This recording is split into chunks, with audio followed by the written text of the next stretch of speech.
Bengali lab চ্যানেলের আজকের ছোট গল্প সৈয়দ মুস্তফা সিরাজের বাদশা।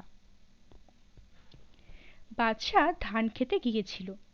মাঠে তখন হলুদ হেমন্ত, আকাশের রং হট্টিটি পাখির ডিমের মতো নীল ধূসর। ধান ক্ষেত থেকে সুদিনের ভুরভুরে গন্ধ ছড়িয়ে পড়ছে এবং চারদিকে কুয়াশার ঘুম ঘুম আলস্যের স্বাদ। রাতের শিশির তছনছ করে দিয়েছে মাকড়সার জাল।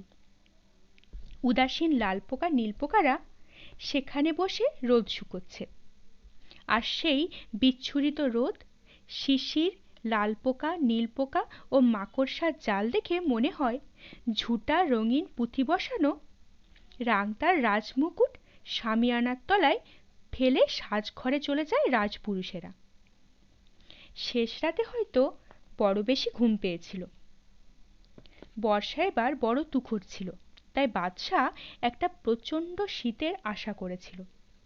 আর কিছুদিন পরেই রাতগুলো কত লম্বা হতে পারে ভাবছিল সে। সেই সব রাতে এ মাঠের পোকামাকড় পাশ ফিরে শুলেই মৃত্যুকে কাছে পায়। ফাটলেও গর্তে সাপের গায়ের রঙও ঠান্ডায় নীল হয়ে যায়। কাতর শেয়াল নক্ষত্রের দিকে তাকিয়ে তাপ চাঁচা করে। সারা মাঠ ঢেকে দিয়ে সাদা ধানের কফিন হতে থাকে বিস্তীর্ণতর। কুয়াশার টুপি পরা গাছগুলো মুসল্লিদের মতো মৃতের জন্য প্রার্থনায় জানাহার নামাজে দাঁড়িয়ে থাকে সার বেঁধে। আসন্ন শীত, শিশির, কুয়াশা, মৃত্যু ও জানাহারের কথা ভাবতে গিয়ে কিংবা হলুদ ধানের মাঠে সুফলা বছরের গন্ধে আবিষ্ট বাদশার হঠাৎ মনে হয়েছিল আর একটা বাড়তি মেয়ে মানুষ থাকা উচিত। একটা সুফলা বছরের সামনে দাঁড়িয়ে মানুষ কত কিছু যাচ্চা করে। বাদশাও যাচ্চা করেছিল একটা বাড়তি মেয়ে মানুষ। নতুন চালের সুগন্ধি ভাপ ওঠা ভাপের মতো সুস্বাদু মেয়ে মানুষ। শীতের প্রচণ্ড হিমে ভাঁড়ুলে কাঠের উজ্জ্বল আগুনের মতো মেয়ে মানুষ। বাদশা যখন বাড়ি ফিরে এলো তখন সে এক অলীক জ্বরে আচ্ছন্ন। তার দু চোখে ভাঁড়ুলে কাঠের দু টুকরো অঙ্গার, থমথমে লাল মুখ, শ্বাস প্রশ্বাস গরম। তার বউ আনমনি বলল, কি হয়েছে গো, জ্বর না জারি? বাদশা বলল, কি হবে, খালি কি হয়েছে আর কি হয়েছে সব সময়। তার কণ্ঠস্বর এখন রুক্ষ। উঠোনে একবার এদিকে একবার ওদিকে ঘুরল, মুরগির পাল তাড়া করল, এটা নাড়ল ওটা নাড়ল, গোয়াল ঘরে গিয়ে বলদ দুটোকে বেমক্কা শাসালো। তখন আনমনি বলল, ঢং। বাদশা বাইরের খামারে গিয়ে মুনিশ ও মাহিন্দারদের কতক্ষণ গাল দিল। গায়ের কিছু লোকের উদ্দেশ্যে চোখ রাঙালো, তারপর আবার বাড়ি ঢুকল।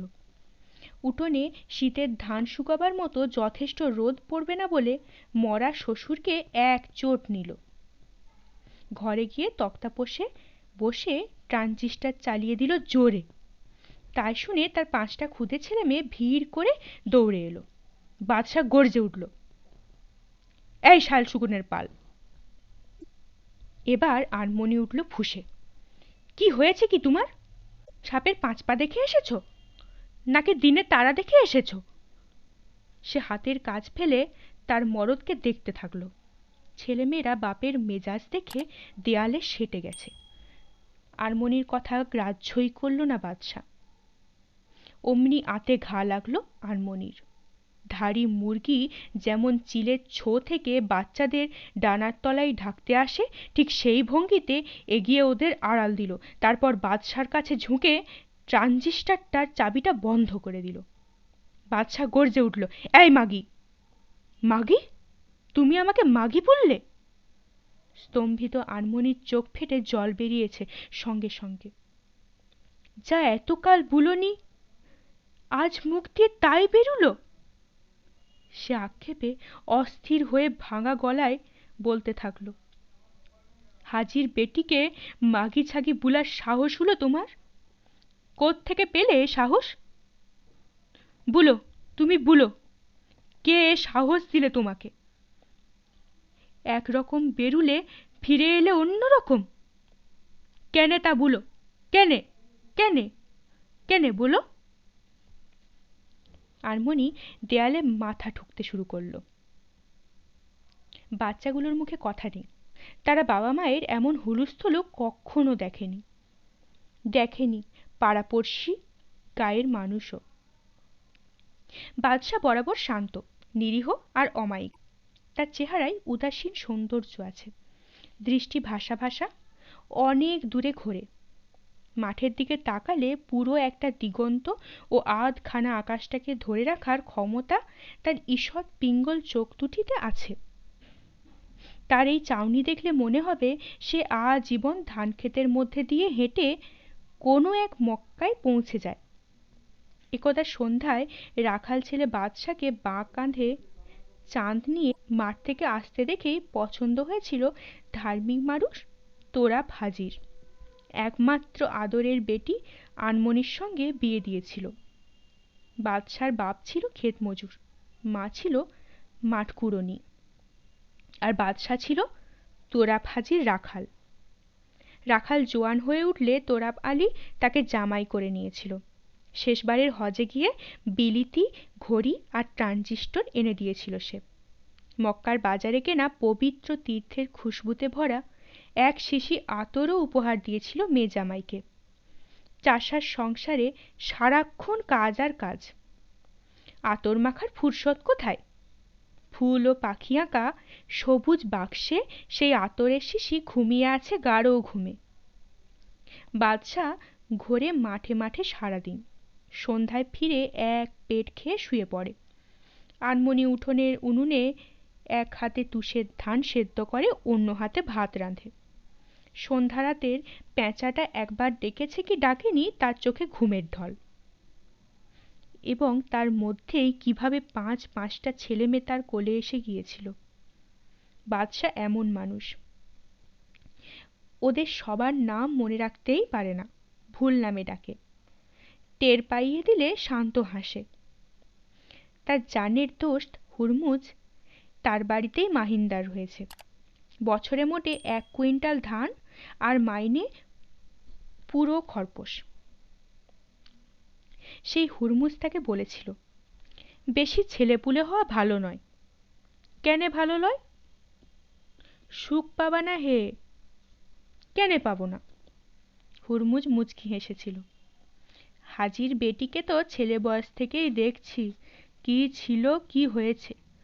মুড়ো বিরিক্ষি, সুখা বিল, খরার লদি।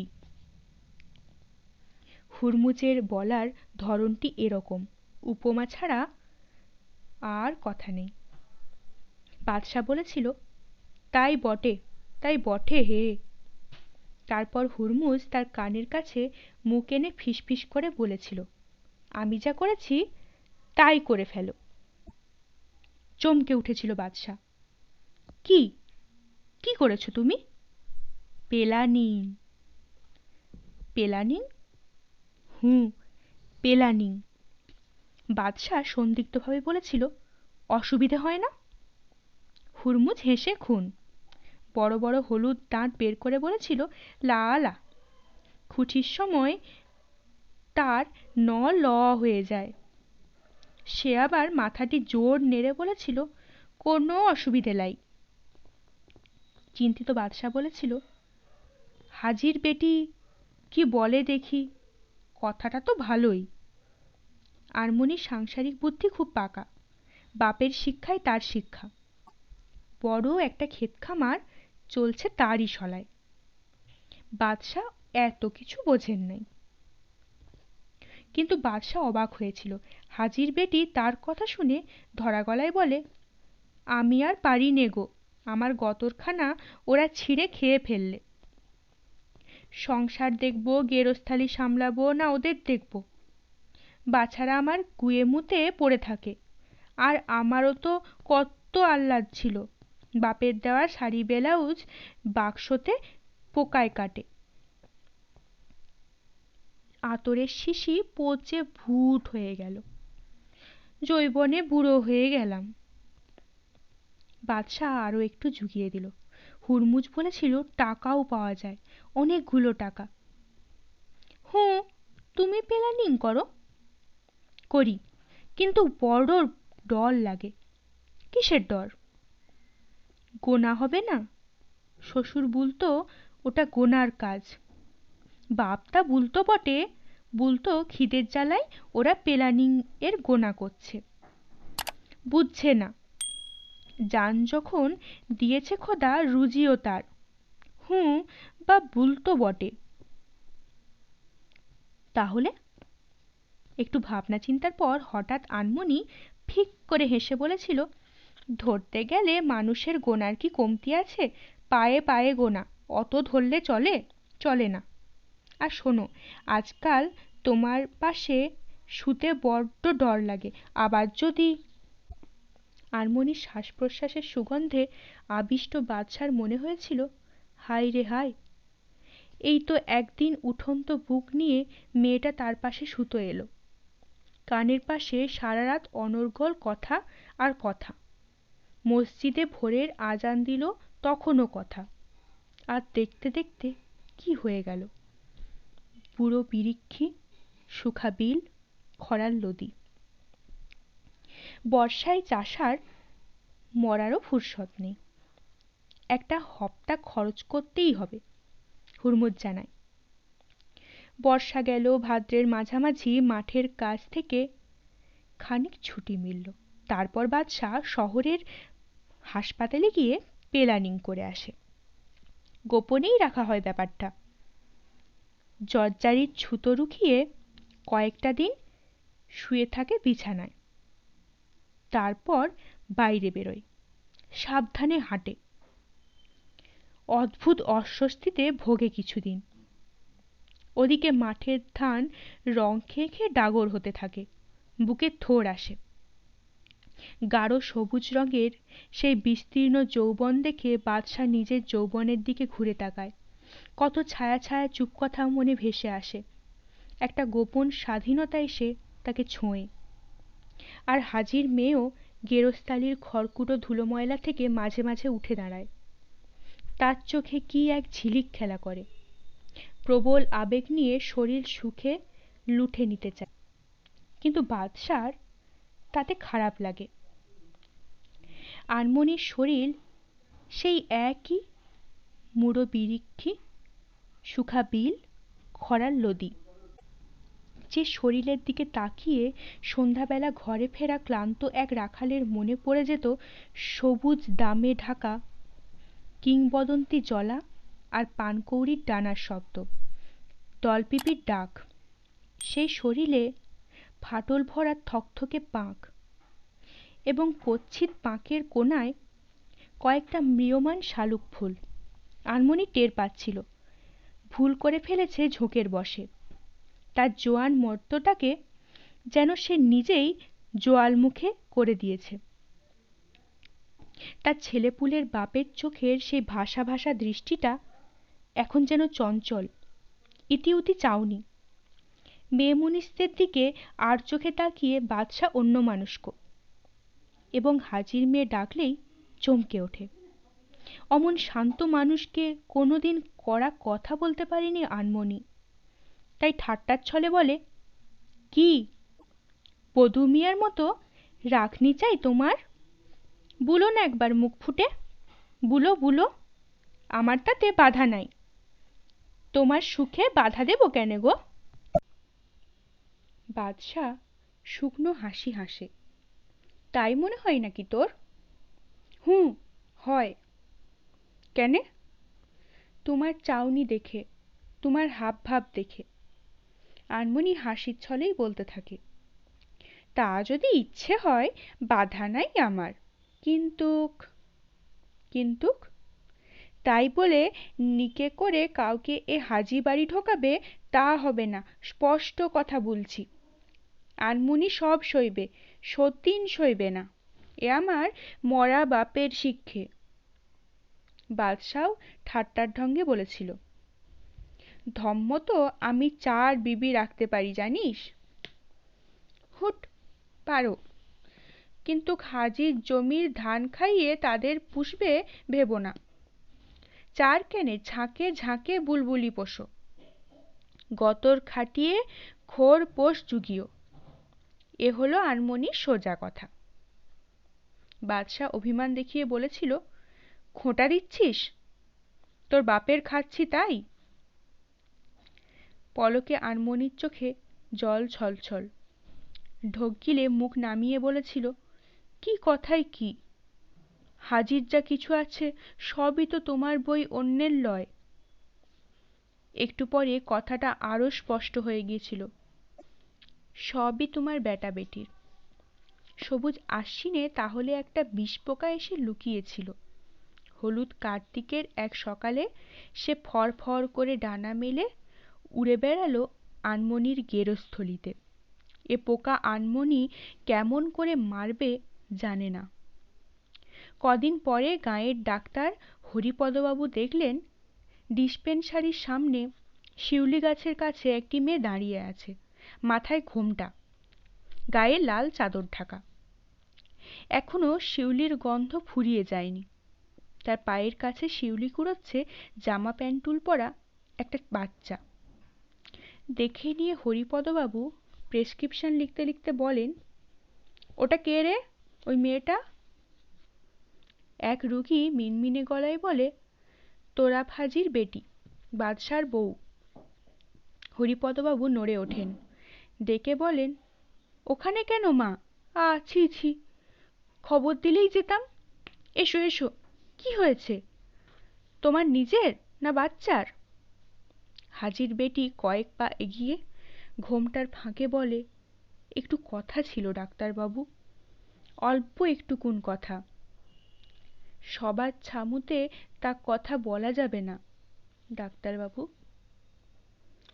হরিপদ ডাক্তার একটু অবাক হন। হাজির বেটির কথাগুলোতে কান্নার ঝাঁঝ মেশানো। রুগী ঠেলে উঠে যান কাছে। ওর বাপের সঙ্গে ভাবছিল খুব, দুর্দিনে অনেক উপকার পেয়েছেন। কাছে গিয়ে দেখেন মেয়ে নিঃশব্দে কাঁদছে, গাল ভেসে যাচ্ছে, কাঁপা কাঁপা গলায় বলে, আমাকে একটু পরীক্ষা করবেন ডাক্তারবাবু? যত টাকা চান দেব আমি, খোদা আপনার ভালো করবেন। আমাকে একবার পরীক্ষা করে দেখুন ডাক্তারবাবু। কি হয়েছে মা, অসুখ করেছে? জোরে মাথা নাড়ে গুণ্ঠনবতী, বলে, জানি না, আমি কিচ্ছু জানি না। কষ্ট হচ্ছে বুঝি, বুকে না কোমরে? হু হু করে কেঁদে ওঠে সে। আপনার পায়ে ধরি, ঘরে নিয়ে যেয়ে পরীক্ষা করে দেখুন আমাকে। ঘরের ভেতর খানিকটা জায়গায় কাঠের পার্টিশন করা, লম্বা টেবিলে অয়েল ক্লথ পেছানো আছে। ছেলেটা আপন মনে বাইরে শিউলি তলায় তখনও ফুল কুড়োচ্ছে। তার মা নিঃশব্দে চাপা কাঁদে এ ঘরে। হরিপদ ডাক্তার বলেন, কই শুয়ে পড়ো তো, দেখি কি হয়েছে। তখন সে বাধ্য মেয়েটি হয়ে শোয়। স্টেথিস্কোপ কানে গুঁজতে যাচ্ছেন ডাক্তার। তখন সে বলে, আমার নাকটা পরীক্ষা করুন। নাকে কি হলো? হাঁপাতে হাঁপাতে হাজির বেটি বলে, আমার নাকে নাকি গন্ধ, আমার নাকে গন্ধ বলে হাজির জামায় পাড়া শুদ্ধ রটিয়েছে। আমি আমার বেটা বেটিদের ডেকে ডেকে বলেছি, শুকে দেখ তো বাছারা, গন্ধ পাস নাকি? তারা সকলে বললে, না তো মা, তোমার নাকে আতরের বাস। ও ডাক্তারবাবু, আমার ওই ছোট্ট খোকাটাকে ডেকে জিজ্ঞেস করুন, কচি বাচ্চা, দুনিয়ার ভালো মন্দটি বোঝে না। সে বললে, ও মা, আবার একটা নিঃশ্বাস দাও। হা কপাল, দুধের বাচ্চার কথা শুনে তার বাবা বলে, ছি ছি, মুখে আনা যায় না। কপালে চটাচট চাপ্পড় মেরে অভিমানে হাজির বেটি আবার বলে, হা ডাক্তারবাবু, তারপর কত জনকে শুকিয়ে দেখলাম, কেউ বললে না মেয়ে তোর নাকে গন্ধ। অথচ হাজির জামাই বলছে, মাগি তোর কাছে আর শুতে পারি না, তোর নাকে গন্ধ। হরিপদ ডাক্তার হেসে ওঠেন। পাগল না মাথা খারাপ? কই দেখি দেখি। খুদে টর্চের আলো ফেলে নাকের ফুটো পরীক্ষা করেন ডাক্তার। স্বাভাবিক অবস্থা। কপাল টিপে বলেন, ব্যথা হয়? মাথা ধরে কখনো? সর্দি টর্দি হয়? না ডাক্তারবাবু। ভুরুর ওপর টনটন করে? মুখ নামালে ভার বোধ হয়? না তো। হাজির বেটি চোখ মুছে বলে, আমার এতটুকুন ব্যথা নাই কোথাও। হরিপদ ডাক্তার তার ভুর ওপর ঠুকে ঠুকে পরীক্ষা করেন। তারপর বলেন, না, কিচ্ছু নেই। কিচ্ছু দেখলেন না?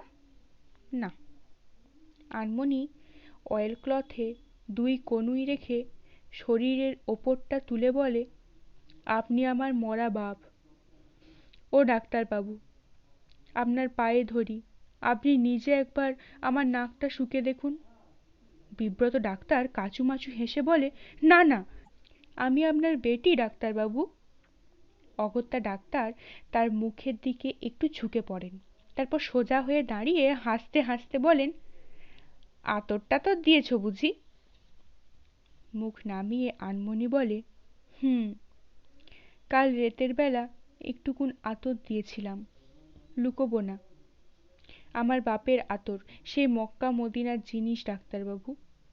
তবু হাজির জামাই আমাকে বললে, সরে মাগি, তোর নাকে গন্ধ।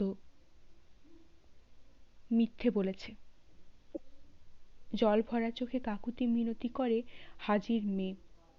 তাহলে একটা সার্টিফিকেট লিখে দেন ডাক্তারবাবু। লিখে দেন আনমনির নাকে গন্ধ নাই। সার্টিফিকেট কেন? দরকার আছে, যত টাকা লাগে দিব, বলে সে আঁচলের গিঁট খুলে টাকা বের করতে থাকে। সন্ধ্যায় হাজি বাড়ির উঠোনে মজলিস বসেছে। হাজির মেয়ের ডাকে পাড়ার মোড়ল মুরব্বীরা এসেছে। বাদশা বাইরে ঘুরছিল, শেষ অবধি তাকেও আসতে হয়েছে। বারান্দায় মেয়েদের ভিড়। কাঠের খুঁটির মাথায় একটা হ্যাজাক চলছে। হ্যাজাকটা শ্বশুর জামাই মিলে কলকাতা থেকে কিনে নিয়ে গিয়েছিল। তার আলো পড়েছে উঠোনের কোনায় দাঁড়িয়ে থাকা বাদশার হাত ঘড়িতে।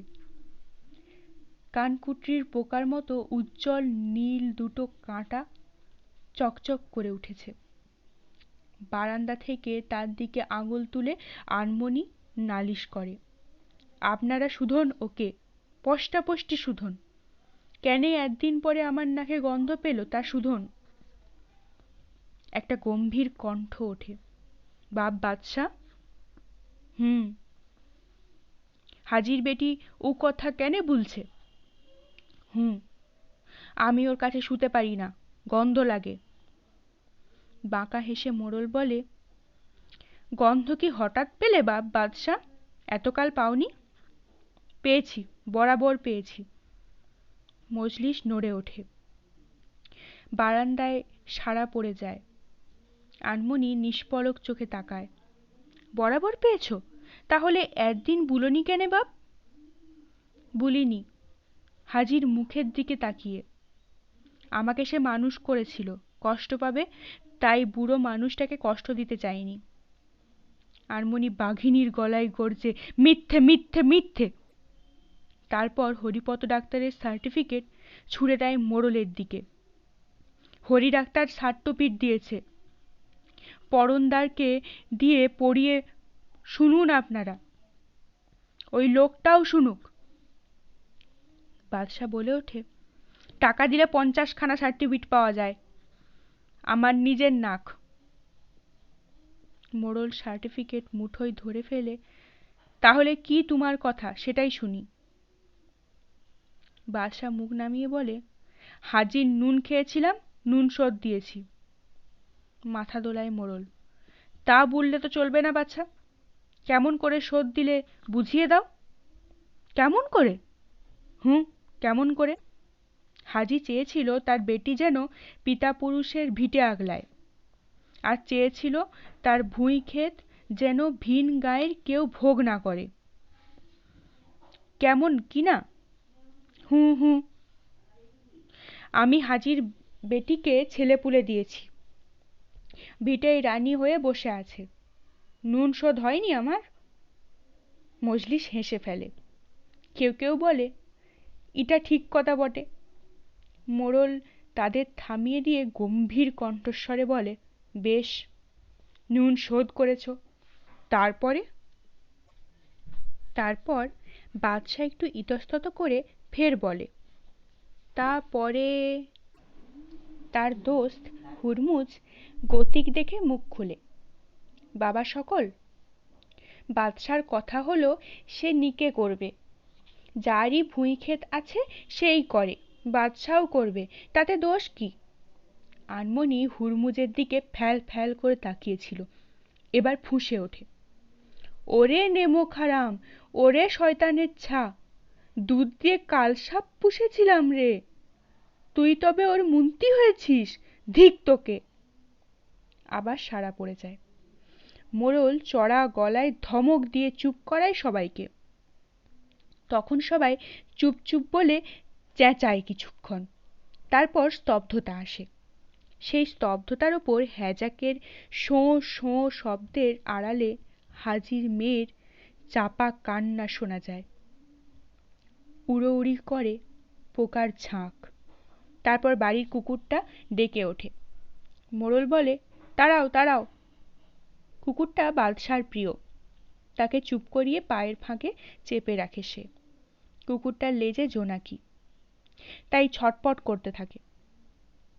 তখন বাদশা তাকে ছেড়ে দেয়। কুকুরটা মুখ ঘুরিয়ে জোনাকিটা খপ করে গিলে ফেলতেই স্তব্ধতা ফিরে আসে। মোড়ল একটু কেশে গলা সাপ করে নিয়ে বলে, তাইলে মা আনমনি? হুম, বাদশা নিকে করতে চায়, শুনলে তো? আনমনি হঠাৎ ক্লান্ত যেন, ভাঙা গলায় আস্তে বলে, করুক, কিন্তু এ বাড়ির ছতিন ঢোকেনি কোনো পুরুষে, ঢুকবে না। বাদশা, শুনলে তো বাপ? হুম, শুনলাম। তাইলে? তার বন্ধু হুরমুজ ওত পেতে আছে। সে বলে ওঠে, এই গেরস্থলিতে এতকাল খেটেছে বাদশা, তার কি কিছু নাই? বিচার যদি করতে হয় ন্যায্য বিচার করুন আপনারা। হাজির ভুঁই খেতে তো এমনি এমনি ধান ফলেনি, বাদশা নিকে করে কি গাছতলায় যাবে? বাদশার সমর্থকরা তাকে সায় দেয় খুব, খুব কাঁঠি কথা, ন্যায্য কথা। অগত্যা মোড়ল বলে, তাই তো, বড় সমস্যে। আনমনি উঠে দাঁড়ায়, শ্বাস প্রশ্বাস ক্লিষ্ট কণ্ঠস্বরে বলে, হুম, বুঝলাম, কিন্তু নিকে করাটাই যদি সাধ ছিল ওর, তাইলে আমার নাকে গন্ধ আছে বলে বদনাম দিলে কেনে? কেনে বললে না আমাকে, শওকতের মা, আমি নিকে করব?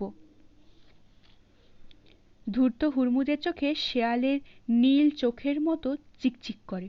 সে বলে, তাইলে তুমি রাজি হতে? চিল চিৎকার করে ওঠে আনমনি, কেনে হব না রাজি?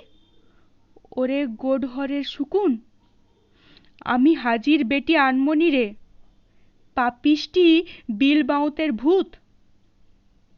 এখন বুঝতে পারছি রে কার ফুঁসে পড়ে পেলানিং করতে ছুটেছিল। ওরে মুন্তি মশাই রে। তারপর সে খুঁটি জড়িয়ে ধরে মাথা টোকে। তাকে টানাটানি করে মেয়েরা, ফুলে ফুলে কাঁদে। তাই যদি মনে ছিল, কেনে আমাকে বদনাম দিলে, কেনে বললে আমার নাকে গন্ধ? ও মা গো! বাদশার দল কোলাহল করে ওঠে। কান্নাকাটি পরে হবে, ফয়সালাটা হয়ে যাক।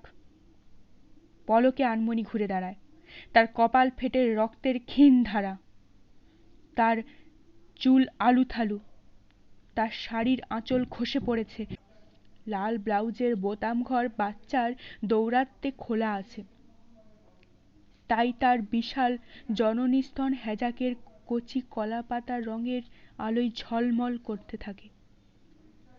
সে চেরা গলায় বলে, না, এ বাড়ি সতীন ঢুকবে না, আগে আমাকে তালাক দিক, তারপরে যত খুশি নিকে করুক। বাদশাহ ঝোঁকের মাথায় কি বলতে যাচ্ছিল, সমর্থকরা তাকে থামিয়ে দেয়। গম্ভীর স্বরে মোড়ল বলে, বাবা সকল, তোরা ফাজি বেঁচে নাই, আর তারই বাড়ির মধ্যে বসে তার বাড়িরই কেলেঙ্কারির ঝড় বইছে।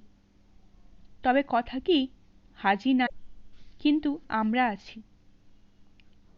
তার মেয়ের বেইজ্জতি হলে কারবালার লহু বইবে, এ আমার স্পষ্ট কথা। এই হুমকিতে স্তব্ধতা আসে আবার। সেই স্তব্ধতা চিরে চাপা কান্নার ক্ষীণ শব্দ। শিশিরে হিমে ভারী হয়ে ওঠা রাতটা কাঁধে নিয়ে কারা যেন গোরস্থানের দিকে চলেছে। ভালো লাগলে অবশ্যই লাইক করবেন, শেয়ার করবেন। পরবর্তী পর্বে চোখ রাখতে চ্যানেলটিকে অবশ্যই সাবস্ক্রাইব করবেন ও প্রতিটি পর্ব মিস না করার জন্য বেল আইকনটি প্রেস করবেন। আপনাদের অভিমত কমেন্ট বক্সে অবশ্যই জানাবেন। অনেক ধন্যবাদ। নমস্কার।